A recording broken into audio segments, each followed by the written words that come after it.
Client positioning on the IG platform for gold has been long for some time, and it's been a trade that's worked out relatively well, depending, of course, when you get in and when you get out.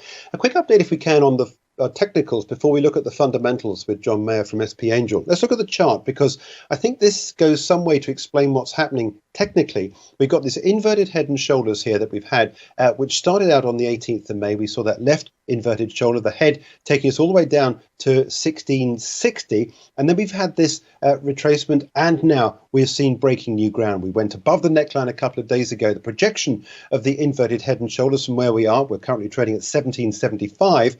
I've got a price target now of 1820, $1,820 the ounce for the price of gold. That's the technical setup.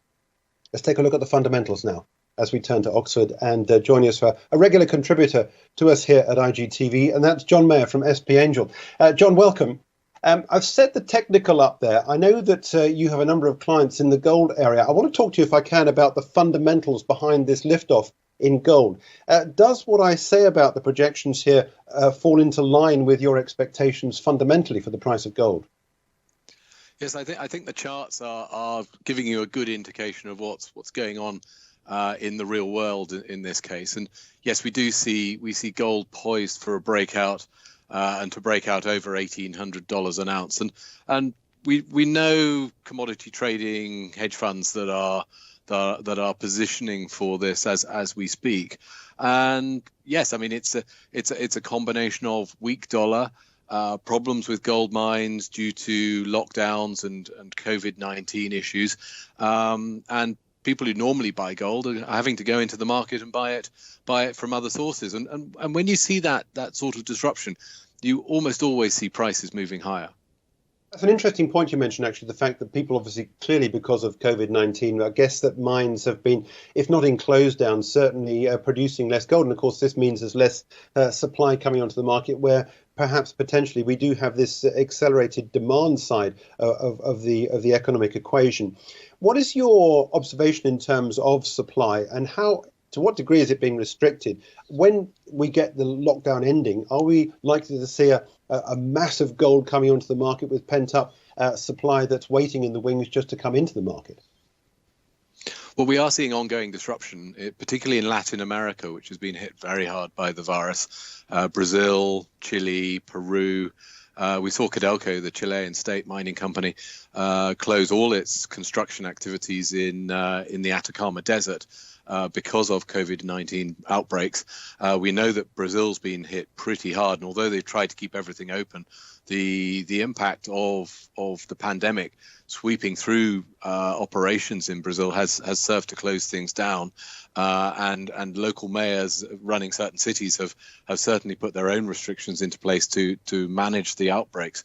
So yes, we have that disruption, and then on the other side we've got an awful lot of new money printing going on in the world, and expectations for higher inflation in some areas. Yeah, I know that you have a number of clients operating in this area.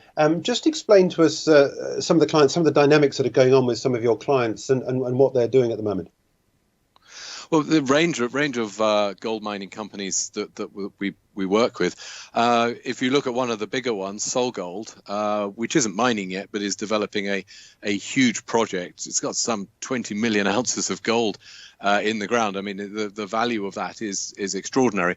Of course, it doesn't have value until somebody pushes the button to start to develop the project. But they're backed by Newcrest, who are one of the biggest mining companies in Australia, and BHP, who are even bigger.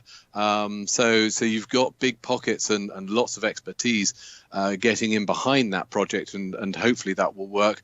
And then we've got smaller gold mining companies that we work with. Coro Resources, which is developing a new project, or hopefully developing a new project in Mali, and quite well backed financially, as is Scott Gold, which I hope will return to work very soon on its Canonish gold mine in Scotland, and hopefully that will be in production later this year. Yeah, Scott Gold Resources currently trading at just over 70. I know another one. You're talking there about companies that are yet to produce. Before we went to air, we spoke about a couple of companies to talk about. I'm interested in these gold producers. Ariana Resources I've got here lined up in front of me here, which operates at the Red Rabbit mine, I believe it is. And this is producing. This is the thing, isn't it, about these gold producers? When you get this rise in the price of gold, this is a wonderful way to play the gold market, isn't it? Because you've got this leverage, you've got this big build-up potentially in future profits, because the margin expands between the cost base and the price they're getting in through the gate for selling the gold at the other end. My question to you about this is that in this sort of environment, are costs rising for these gold producers at the moment? Do you see the margin being squeezed at the other end because are cost pressures in getting the gold out of the ground? Well, it's a very good point. In fact, costs have fallen because in so many of the countries where these mining companies operate, the local currencies have weakened because of the pandemic. Money's flowed into the US dollar, and that's caused the South African rand, the Turkish lira, so many currencies to collapse. And at the same time, we've had a collapse in oil prices because oil is generally 30-40% of the overall cost base. So if the price of the diesel or the heavy fuel oil that you're using has fallen by as much as it has, clearly has a very strong impact on the underlying cost base.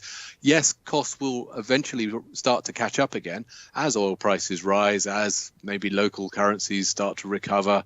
Who knows? I mean, often they don't. So there's been this huge expansion of margins. Many of these companies are earning over $1,000 an ounce on 50, 80,000, 100,000 ounces a year. So really a extraordinary cash flow to come out of these businesses. Yeah. Okay, John, we'll leave it there, but thanks indeed for joining us. Just joining us there with some of the fundamentals. Just want to quickly return to the chart if I can, because this is showing the weekly chart for the price of gold. I mentioned that 1820 level, which I've got on the price target here technically, which John seemed to concur with, but just wanted to put this into some sort of context. That record high that we saw back in gold in September 2011 at 1921, that's definitely going to be in target for many that are bullish on the price of gold. Joining me there was John Mayer from SP Angel.